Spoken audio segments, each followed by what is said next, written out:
I got so much blues. Got so much blues. Got so much sad. And it's making me blue. I'm so blue. Oh, I'm so blue. And you are too. Actually didn't turn out that bad. Todd thoughts. Todd thoughts. Todd thoughts.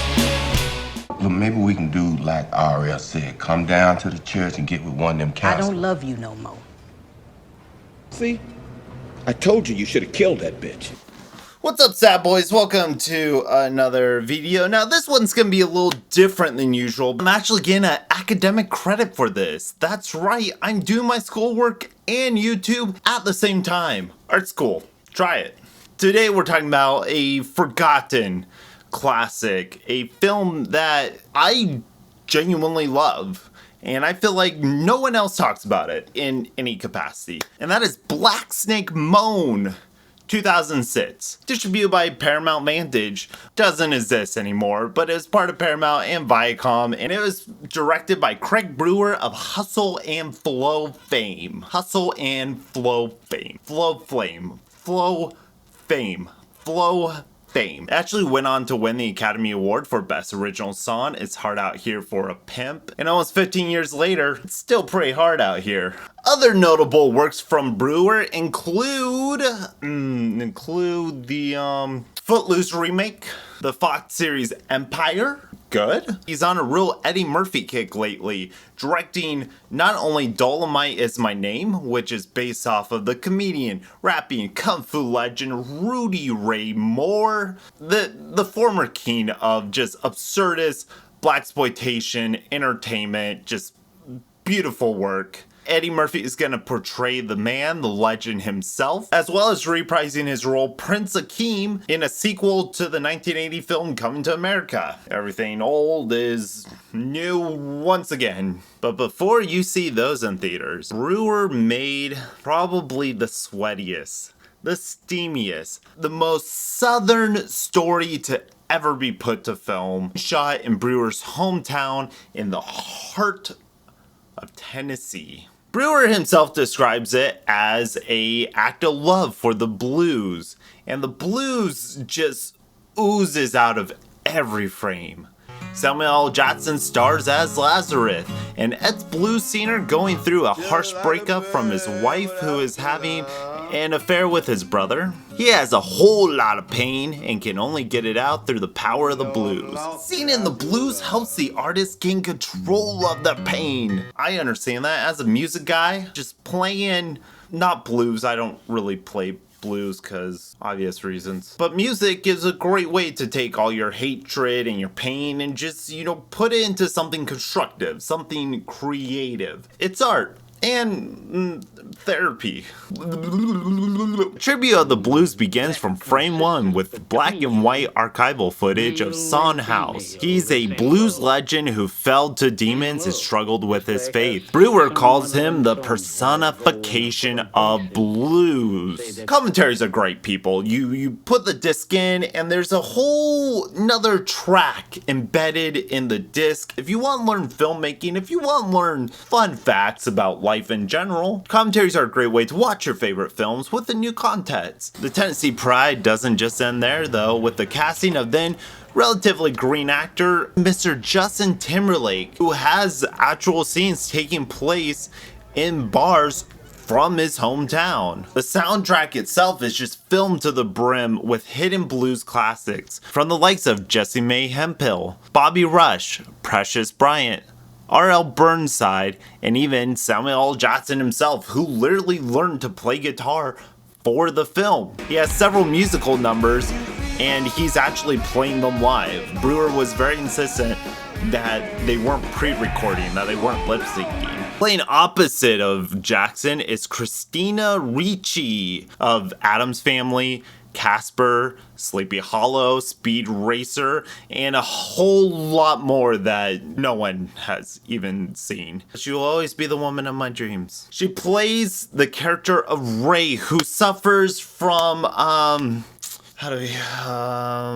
it's like a horny anxiety, a horny panic attack. Hornic attacks? Let's go with that. Due to a childhood of sexual abuse, Ray exercises her demons through acts of sexual aggression, and Timberlake plays her boyfriend, who is off doing military things. He's a military boy. He's not there because military. Ray does what anyone would do the day after their partner leaves for the service, and well, she goes on a drunken oxycodone-fueled bender at a house party. There is a direct parallel here of Lazarus playing his heart through the blues as Ray is literally spiraling down a blue spout of depravity, including sexual intercourse just right on the lawn during a makeshift football match. Lazarus here is a deeply religious man, and Ray, well, she's without God, as I think we should all be.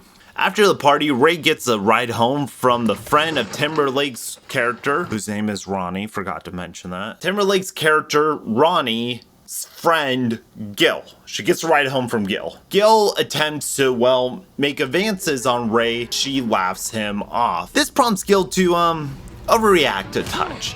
He, beats the shit out of Ray. He presumes her dead, dumps her body on the side of the street. It's a beautiful one shot of Lazarus walking down this long driveway. We notice that he spots something in the road, and as he approaches, the camera slowly pans down to show Ray lying bloodied and half dressed in the middle of the road. And Brewer said that the black audience actually held their breath with more tension and anticipation. They know all the hardships and troubles that a black man like Lazarus just carries with himself day to day. Last thing he needs is this bloody white girl to show up on his driveway.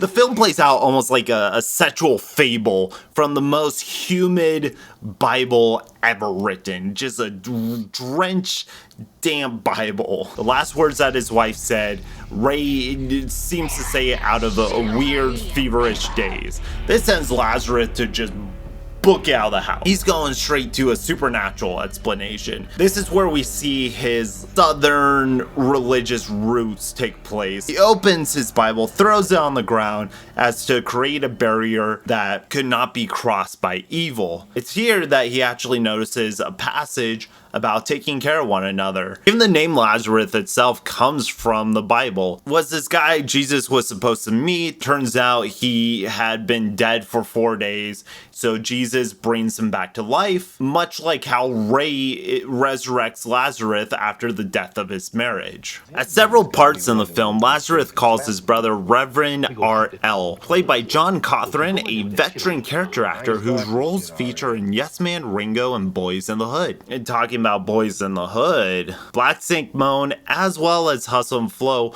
were both produced by the late great John Singleton, who saw Brewer's first film, The Poor and Hungry, and helped get his next features produced when Hollywood wanted nothing to do with him. Reverend RL is like the AAA of preachers. He will come to your house for any crisis of faith to talk some sense into you. At about the midpoint of the film, Ray and the Reverend have a good old-fashioned talk. Ray expresses, "You can't go around hurting people and then just say you're sorry and it all gets washed away."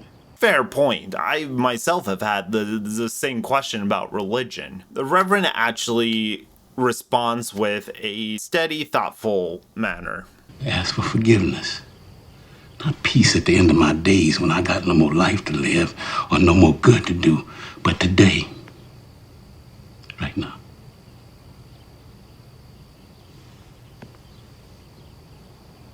What's your heaven?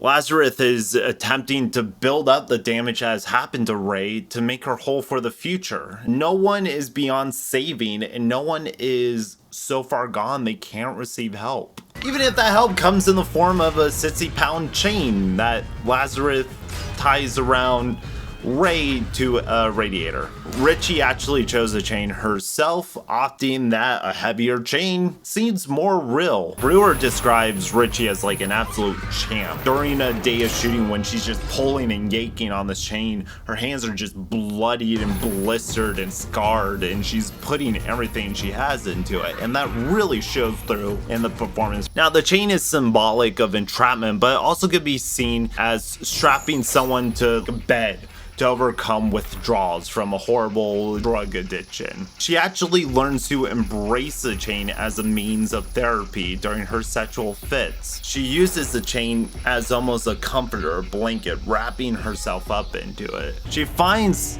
comfort in the blues itself as Lazarus sings to her during a vicious thunderstorm.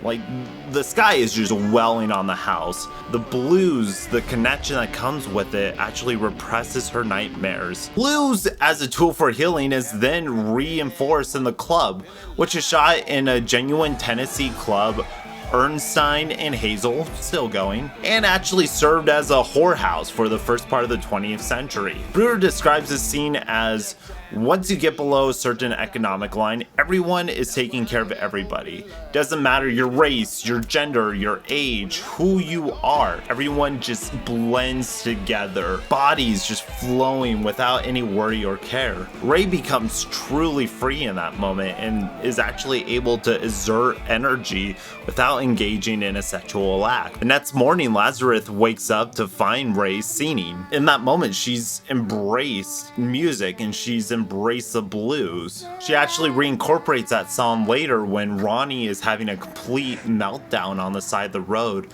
She begins to sing to him and pass on that tool that she was given of music. She passes on to Ronnie. And then with the final line of the movie, she says, See, we're okay. It goes out to the audience like a message of hope, telling everyone to just look out for one another. Black Snake Moan to me is a film that feels just so deeply rooted in race without actually being about race whatsoever. I was genuinely surprised while listening to the commentary that Brewer said he did not intend or had any racial message baked into the film when he was making it. To him, it was more about the generational divide. Racial theming, though, can still be found in the film, if you're willing to read into it too far, which of course I am. She's walking down the middle road with a large cotton picker behind her, impatiently trying to get around. She gives it a defiant middle finger as the title drops in a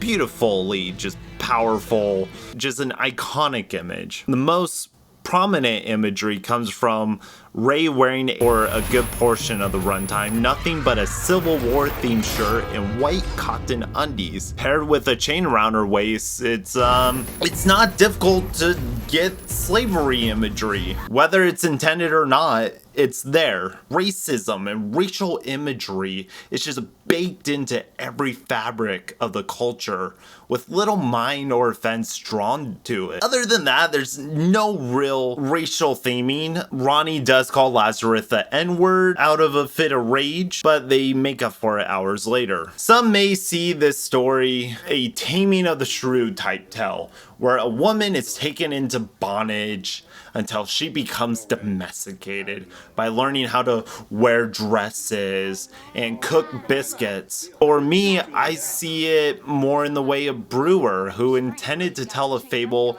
about a broken old man caring for another broken soul through shared loads of physical and emotional labor. The film is sweaty and dirty, but it has so much heart and a strong sense of direction in Brewer's hands. Strongly recommend it, but I also completely understand that the heat may just be too much to handle. I'm Grayson Todd. That's my analysis of Black Snake Moan. Please tell me if you like this video, and if you'd like me to do more, I don't know, academic videos, more thought-provoking videos, instead of me just rambling my mouth off all the time with no basis. Like, share, subscribe, stay posy out there, and you'll see me soon. Toodles! Yeah, I got so much blues. Yeah, I'm a sad boy. Yeah, I'm a sad